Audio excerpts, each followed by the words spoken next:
How's it going, everyone? Mr. Boulder here, and hoping that you're all well. Back tonight with a thread response to Metal Marty Mac. Marty started a thread about a month ago. The Randomizer, basically using the Discogs app to randomly choose 10 albums from your collection for you to listen to. It's a good way of listening to stuff in your collection that you might not listen to for a while. So that's this week's video, 10 random things that I got from the Discogs app. Going to get straight into it after the usual sip of coffee.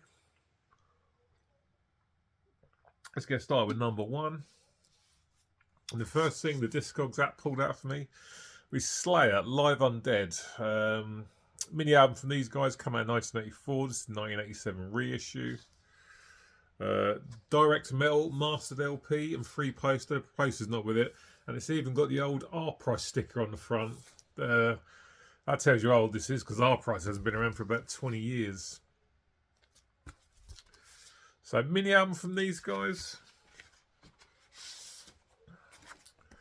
Just a paper sleeve. Black vinyl with that classic Metal Blade label. A good representation of Slayer's early days. Some great tracks on this. Black Magic, Dial by the Sword, Capture a Sin, which is one I've not heard for a long time actually. The Antichrist, great song, absolutely love that riff. Evil Has No Boundaries, Show No Mercy, Aggressive Perfector, and this has also got the studio version of Chemical Warfare, which is my favourite Slayer songs. Don't usually grab live stuff very often, but when this was in the local record store, I had to grab it, because you don't get too much of this stuff. Sort of old presses from back in the day, so I had to grab it. So that's Slayer's Live Undead. That's the first one I pulled out. And the second one was another live one. This is Entombed and Clandestine Live. Can't remember when this was brought out. 2019. So sadly no LG Petrov on the vocals. Obviously it does what it says on the tin. This is them playing Clandestine Live. And you've also got a Left Hand Path on it as well. Gatefold, 2 LP set with printed inners and on blue vinyl. Once again, this is a case of if it wasn't in my local record store, I probably wouldn't have picked it up. But it's sitting right there in front of you. It's a bit hard to sort of leave behind in the racks. So yeah, basically it's the Clandestine album live with Left Hand Path at the end. It's a decent listen. It's far from essential, but still a nice thing to have in the collection. Shame there's no LG on it, but there we go. It is what it is. So that's the second one it picked out for me. Up next, Motley Crue, Girls, Girls, Girls, their 4th studio album from 1987.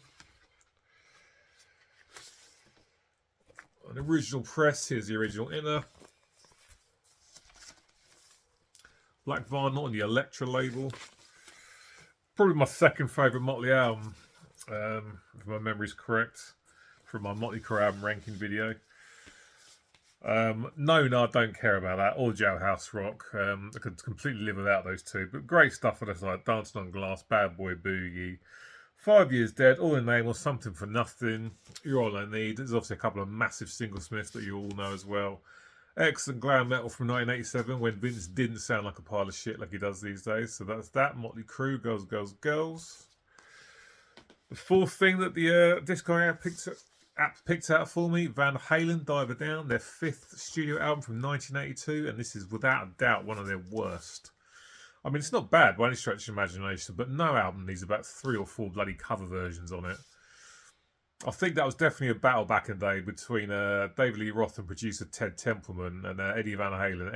Eddie wanted to do their original material. Ted and Dave always wanted to get some covers out there for maximum exposure, I suppose. It's okay, but it's far from essential. I just right near the bottom of my album ranking, it has to be said. Little guitars, Hang 'em High. I do like the cover of Oh Pretty Woman, the Roy Orbison song. Dancing the Street cover I can kind of do without. But yeah, it's definitely not one of their best. Far from essential. Obviously, the guitar playing from Eddie is fantastic, of course. But yep, that's Van Halen's Diver Down. Up next, some death metal, staying in America. This is Malevolent Creation and the 10 Commandments. Excellent debut album from these guys from 1991, of course, the year of many great death metal albums. The sadly departed Brett Hoffman on the vocals. Fantastic riffs on this. The drums are great and some absolutely amazing death metal songs. Catchy stuff like Multiple Stab Wounds, Thou Shall Kill. Those two are my favourite songs on the whole album. But Premature Burial is great as well. Sacrificial Annihilation. The title track, Malevolent Creation. Just an absolutely essential death metal album. An essential death metal band. Such a great album. Brilliant, brilliant stuff from these guys. Malevolent Creation is the 10 Commandments, their debut from 1991. Up next, and something quite different from everything else I've had so far. And here's The Cream of Eric Clapton. I'm not sure when it's come out. About 1989, I think. 1987. Gatefold. Pictures and some information. Just a plain sleeve. Good old black vinyl on the Polydor label. I mean, obviously Clapton's a legend. He's been around for over 50 years now. Or about 50 years. He was part of those original sort of bands back in the 60s before the metal and the hard rock came along, like the Beatles, the Kinks, the Rolling Stones, before the likes of Deep Purple, Jimi Hendrix, Led Zeppelin and Black Sabbath came along, of course. Lovely little compilation, this. Side A is mostly stuff from the Cream days. You've got Badge, I Feel Free, Sunshine of Your Love, a radio rock staple, Strange Brew, great track. White Room, that's my favourite Cream song. I absolutely love that one. You've also got I Shot the Sheriff on here. Lay Down Sally, Knocking on Heaven's Door, Wonderful Tonight, great ballad. Promises, I've Got a Rock and Roll Heart. Nice compilation. This is all I need from Clapton, to be honest. I was happy to score this in a local record store. So that's that. The Cream of Eric Clapton from 1987. Nice little best of there. Over to Germany for some thrash now, and here's Destruction, Born to Perish, which came out in 2019, I think. Yep, 2019. Gatefold, picture of the band. It is a 2 LP set. Printed in as... Sorry, not printed in as insert sheet. Just good old black vinyl. Good album from these guys. I mean, the German thrash bands from back in the day are definitely still delivering the goods as the years have gone on. And Destruction are no exception. Great stuff on this, like the title track, Born to Perish, Inspired by Death, Filthy Wealth, Butchered for Life, We Breed Evil, Fatal Flight 17. Good album. I really like this. I mean, the one they put out last year, Diabolical, I actually prefer over this. But that's not saying anything bad about this album. It's fantastic.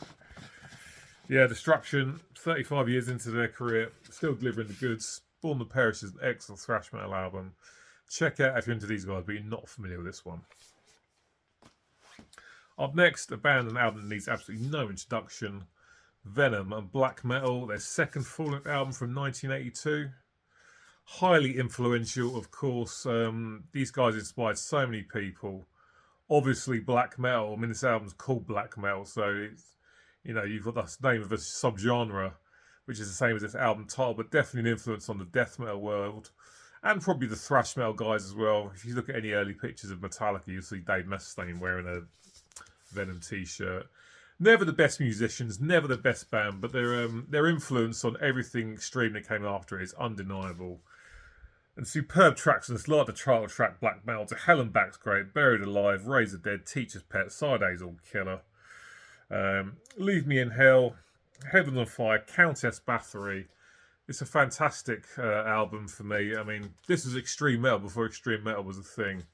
When these guys brought out their first album the year before this, Welcome to Hell in 1981, that is without doubt the most extreme thing out there. I mean, I was very young at the time, but, you know, I know my metal, and as far as I can think, there was nothing as extreme as Venom about back then. But Venom's Black Metal from 1982 needs absolutely no introduction. A huge album, a huge band, influenced so many different people, and just fantastic stuff. Up next, and here's Mastodon on Crack the Sky from 2009. Excellent album.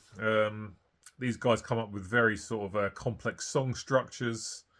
Time Changes, things like that. Very interesting band to listen to. Oblivion, first track I absolutely love. It's so good. Fears X. Oh, sorry, that's the Tsar. Sorry, yeah, I got that one wrong. The Ghost of Karelia. I think I'm pronouncing that correctly. Crack the Sky, title track. Great stuff. Bram Dale on the drums, fantastic drummer.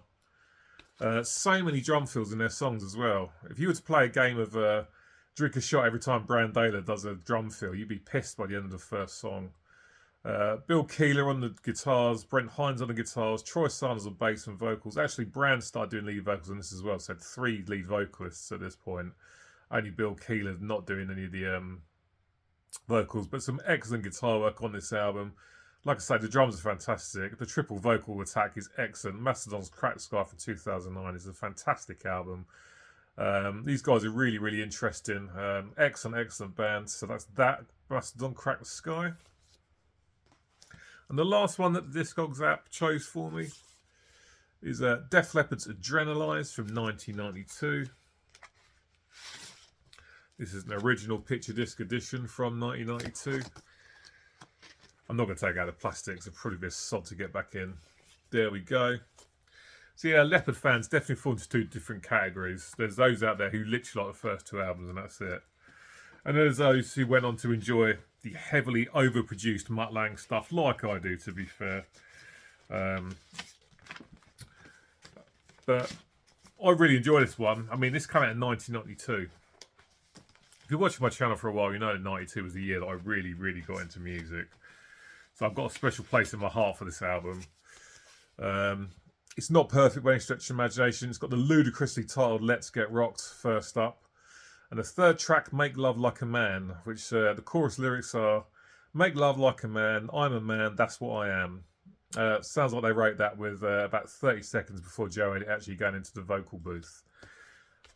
Bloody awful lyrics, but an album that I really enjoy. Heaven is a great tune. Tonight is a great tune.